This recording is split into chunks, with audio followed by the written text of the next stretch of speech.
Welcome to the Church Solutions Podcast, brought to you by JSL Solutions. The Church Solutions Podcast is designed to help equip you and your church in the use of technology and other tools and services. And now, here are your hosts, Steve Lacy and Phil Thompson. It's the summertime in Tucson, Arizona, and probably wherever you might be. Greetings, I'm Phil Thompson. And I'm Steve Lacy. It's good to be with you on another edition of the Church Solutions Podcast. How's your summer going, Steve? Doing great. Yeah. Got any more plans? I know you've already done some travel. I got tons of plans. Yeah. It's going to be a very busy summer for me. Yeah, wow. Well, good. I have the usual no life summer.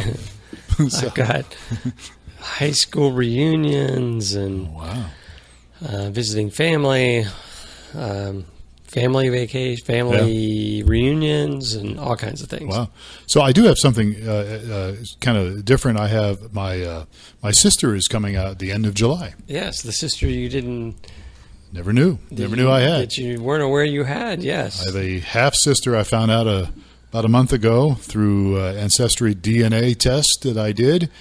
Actually, kind of just curious as to my background. I kind of knew I was Scotch-Irish, part English, and all that, but I was kind of doing it to confirm that. Plus, I was kind of looking for maybe I could find some more information about my mother.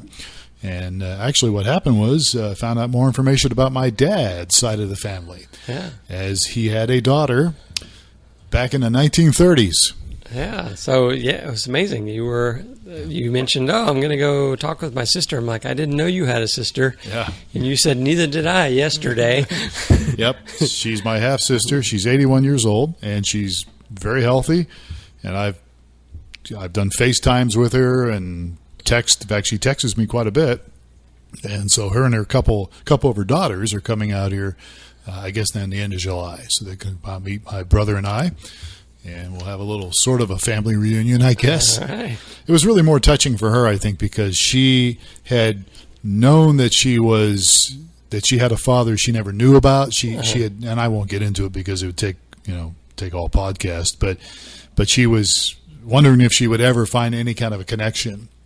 And then I popped up on Ancestor.com or whatever it is, and I was a match. And so we talked and realized, yep, sure enough, she's my half-sister. I'm her half-brother. Oh, wow. So it's a lot of fun. So I think it means a lot to her. I mean, it means a lot to me, but, she was going for years and years just kind of wondering. Yeah, you had no idea. I had no idea. But she did know that there was... Right. Yeah.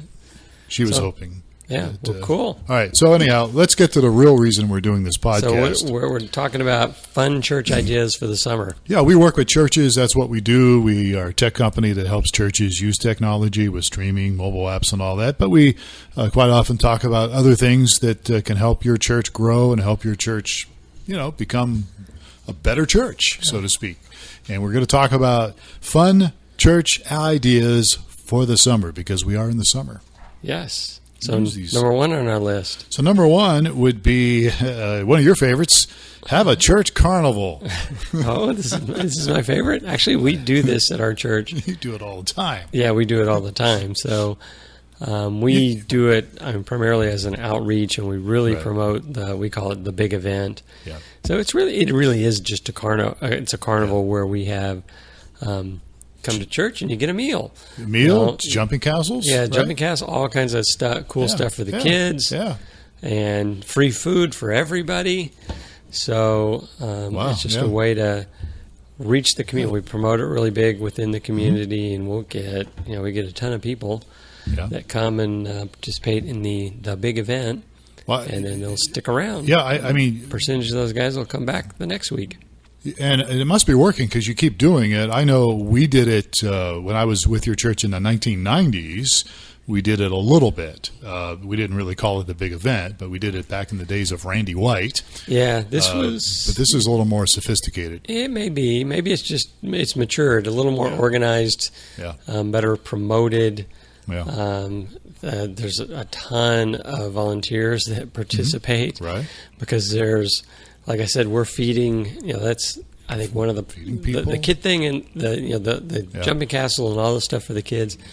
as well as a meal. Grab a hamburger, hot dog, and sodas, as much as you can eat and drink. That's a great way to reach your community. And I think one of the things you mentioned is a key to everything we're going to talk about today is really getting it out there and promoting it well, so your community knows what you're going to do here. Right. So but it seems like it must be working because you guys have been doing it. And your church becomes very visible when you have these huge blow up, big jumping castle things out front. And slides and all that. Yeah, good deal. So consider a church carnival. And there's lots of little businesses out there that will rent you the jumping castles. In fact, and man them for you. They'll man them for you. They're trained chaos managers with a bunch of little kids. Well, and just as we know, make sure they're anchored well, because there have been some jumping castles. I haven't seen this lately, but a couple of years ago there was like. Yeah, they blew away with kids inside. Kids were inside them, and a big wind came, and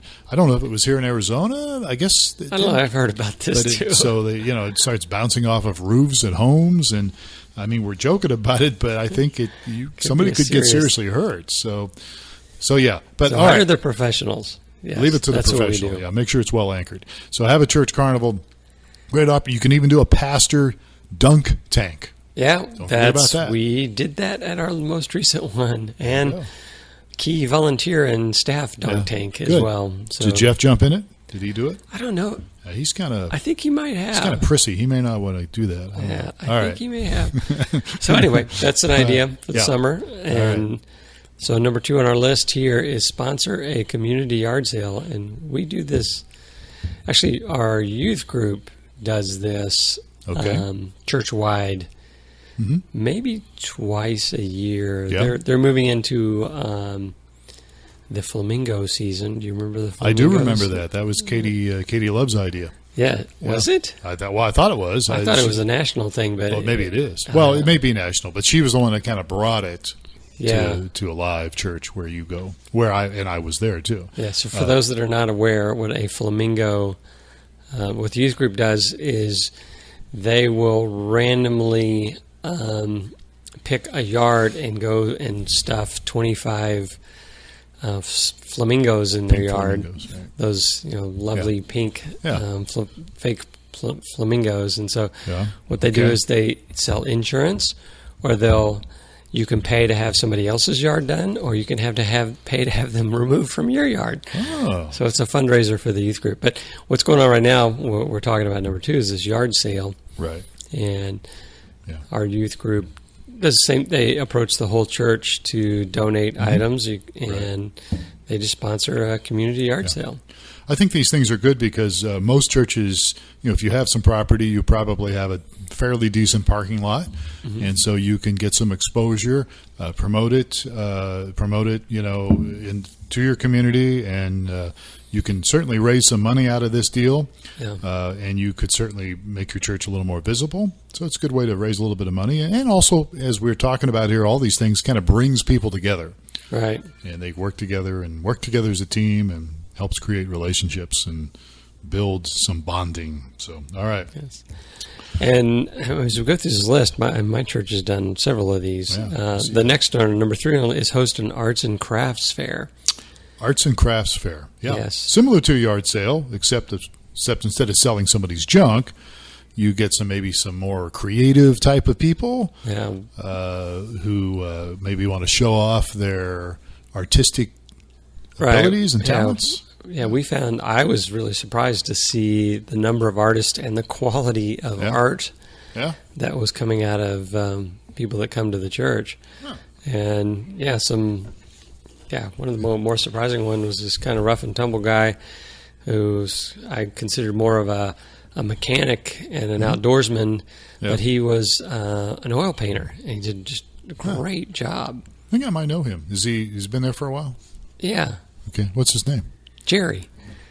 I'm trying to think if I know Jerry or not. All right. Anyway. But, actually my church has done this too, and we also we actually add a bonus. We actually provide some wine and some soft drinks, and people want to have a glass of wine and look around. Now, of course, some people listening to this podcast would say that's not a good thing to do, but everybody's a little different. Every church is a little different, and so So you make it kind of a high end. Yeah. Wine and cheese arts and craft. Yeah, exactly. And we actually would ask people to donate for their glass of wine. Oh yeah. And one year I went and bought really, really cheap wine, and I got a lot of grief from the staff and leadership because it was really cheap stuff, But we made some money on it, which, anyhow, let's move on. Yes, moving on. So number 4 on our list.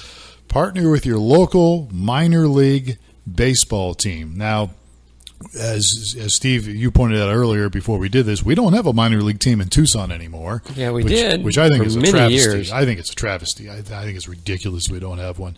North of here in Phoenix and everywhere, lots of spring training and there's some minor league stuff. But years ago when we did have this, my Christian radio station worked with our local minor league team, the Tucson Toros. In fact, I threw out the first pitch one time. Oh, really? Oh, yeah, that was fun. I actually got on the mound. Because you were the DJ, huh? I was the guy. I was the man. You were our local celebrity. So I threw that thing, and I got it there. I was on the mound, too. Some of these people, they throw out the first pitch, and it's, they're like, 20 feet away from home plate. Not me. I was 60 feet 6 inches. Yeah, and I got it there, too. It was a little bit outside, but I got it there. I think I impressed them, but they didn't sign me up. So or bring you back. They didn't bring me back as a relief pitcher or something. But what we're getting at here is that there's lots of minor league teams around the country, and lots of them. In fact, I knew the guy here really well. Mike, what's his name? I can't think of his name off. I'll get it wrong, so I'll feel bad. But they're very creative in getting people to come. Right. So there's lots of fun stuff at minor league baseball games. Yeah.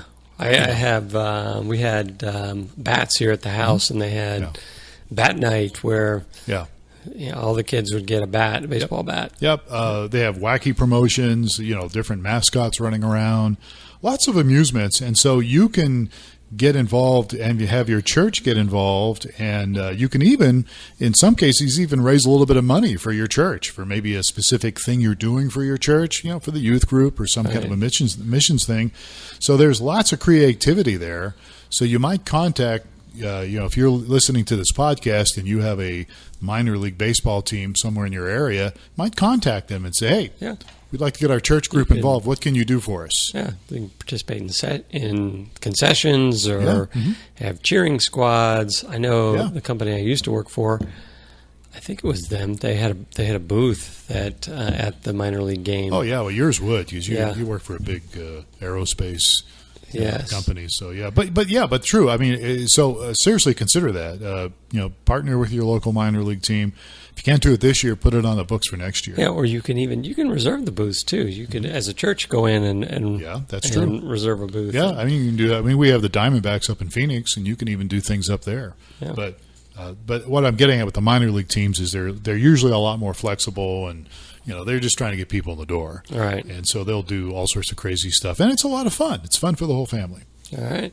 So number 5 on our list, and this is going on with another organization I've been a part of recently this summer, which I'm like, wow, this is tough in the summer here in Tucson.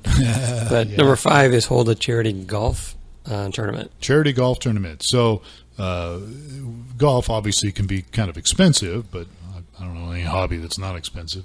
But you can get an opportunity to have people. There's probably people in your church that play golf, and probably get together and figure out some kind of a tournament you could do. And I mean, in Tucson, you could certainly do it in the mornings or evenings or something, but not everybody listening to us is dealing with 107 degrees out here. Yeah, but it's not going to last long. But and so you could certainly do something with your local courses. Talk to them about maybe arranging something. You could, again, maybe even make some money off it. Set it up as a fundraiser for the youth group or something like that. And again, all these things, when you get people together, it's usually a good thing, So even if you're not making money on a thing or not making much, you get people together. Maybe you find out that there's a couple people in your church that you didn't know played golf, and you get out and do something with them, and before you know it, you're friends. Yeah. All right. So next on our list, organize a chili cook-off. Yes, I've not done this. I've not been to a chili cook-off, but these are pretty common. Yeah, in Tucson, we have a lot of these things. Of course, we're in the Southwest here. But, again, something to consider, a chili cook-off, you could get people to come around, get people lined up with their favorite chili recipe, have them set up different tables, have people come in to judge the different chili. You could do all sorts of things here. Maybe even, again, come up with some prizes, maybe donated from some local businesses, maybe even, if you really want to get serious about it, and open it up to the community, and even have people that don't go to your church who maybe are chili, chili experts. That's not the right word, but people that are really into that. Yeah. Maybe they could come and be a part of it, and it doesn't have to be just a church only thing. Have you been to a chili? I have, but it's been years ago. Oh, do they have who can eat the most hottest chili contests or things like that? Or yeah, that's out there. Some people do that. I mean, you can get really creative with these things, so you can get crazy. And again, it's a lot of fun. You could maybe raise some money if you want to do it right, but you could certainly, again, make it open to the community. People find out about you, hear about you. Maybe do it in your building, in your church building, or maybe in the parking lot if the weather's nice. Yeah, something to think about. All right. So the next on our list for ideas for summer to kind of get through the summer downtime. That's right. Is number 7 is put on a talent show or a concert. Yeah, I like the concert idea better, but there are some people you might know in your church that have some hidden talent, stupid human tricks or something, like Letterman used to do. But concerts, I'm more into the concert thing. And again, you could. I know when I lived in California, they had fairly regularly, and I'm not sure if they were sponsored by the church, but they may have been. They would have concerts in the park.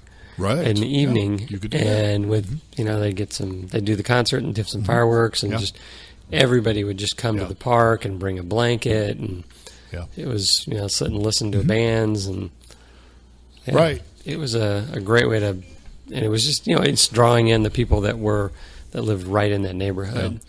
I did this. I've done it in Tucson, but I did it in Kansas when I was pastoring in Kansas. And we used to have a big 4th of July event in Junction City, Kansas. They still have it. It's a big event. And our ministerial alliance was a big part of that.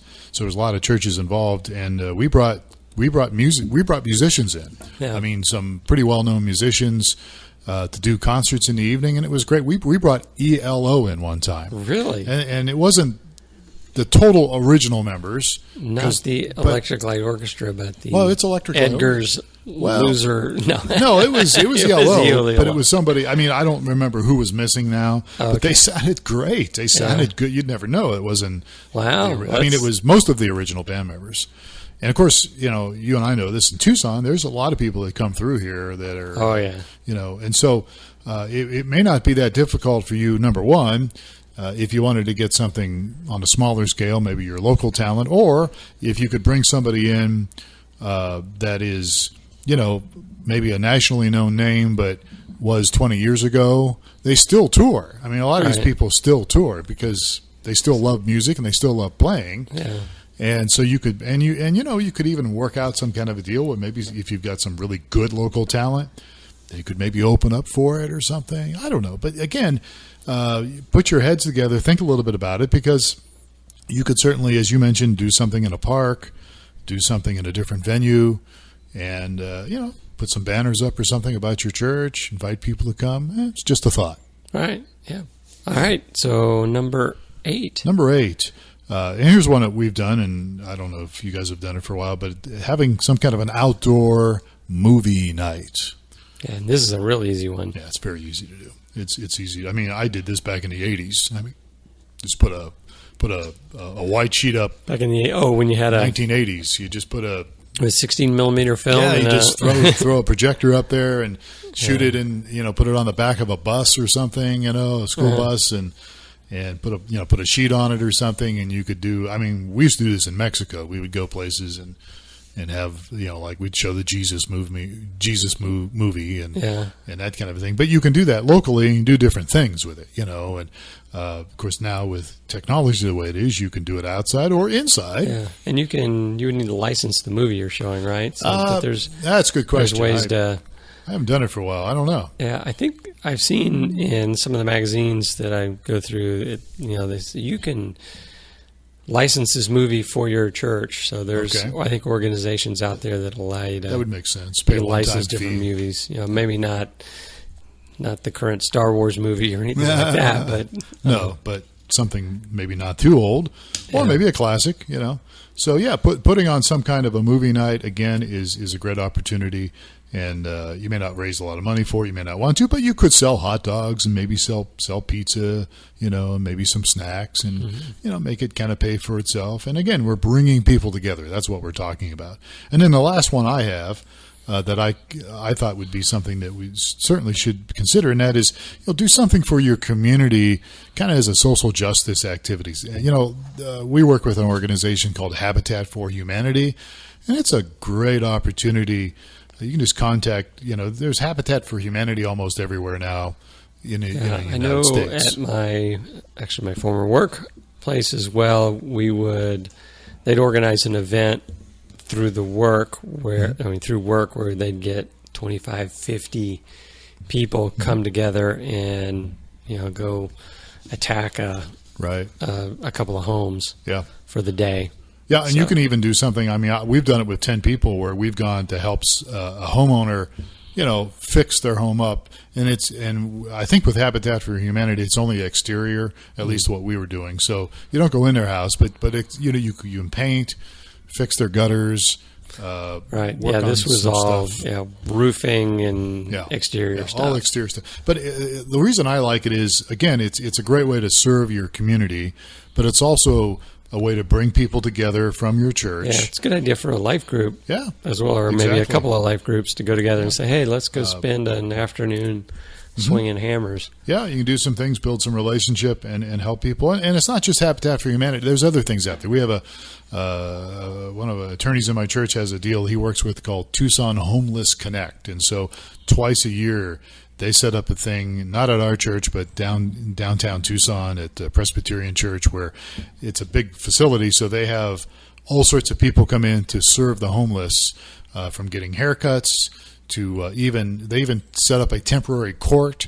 If they've got some legal issues, they can walk in. A homeless person can walk in and maybe get something fixed through the court system. They have obviously some healthcare things. It's all portable. They even have portable dog groomers because a lot of the homeless people have pets, and they can bring their pet and the dog can get taken care of. And it reminds me of the Habitat Humanity. I knew there was a connection. I have a good friend from high school that was on staff for a church for many years, and he was changing his career and moving into the building construction business. And he said he got up to speed by just volunteering with Habitat for Humanity on the whole construction process and stuff. So.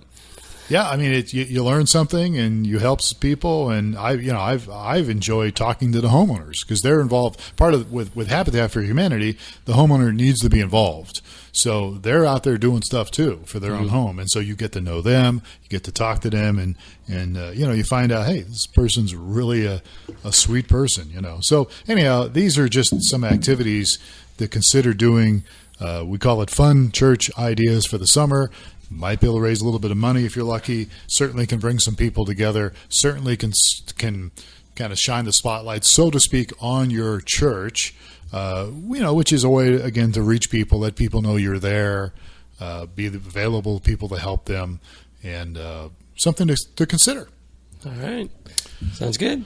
All right, so we are done. We'd love to get your feedback on this. You've got some other ideas. Just send us an email, support@streamingchurch.tv. That's one of our domains because that's one of our companies, streamingchurch.tv.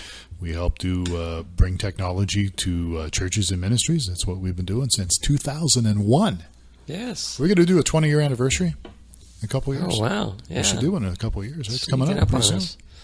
There you go. I never thought I would see those years. Yeah, see? I got a driver's license. Here in Arizona, they issued driver's license for, 25 years? Yeah, or something like that. Some crazy. I remember seeing my driver's license didn't expire until 2019, and I was thinking, man, that's so far away. That is I'm never going to be in 2019. We'll never make it there. Yeah. But you will. It's and like 2021. So. JSL Solutions is still around and doing well. So, all right, so we're done. So he's Steve Lacy. I'm Phil Thompson. And again, we always love to hear from you. And we hope this podcast has been a good thing for you. And catch us again next time for another edition of the Church Solutions Podcast. Take care.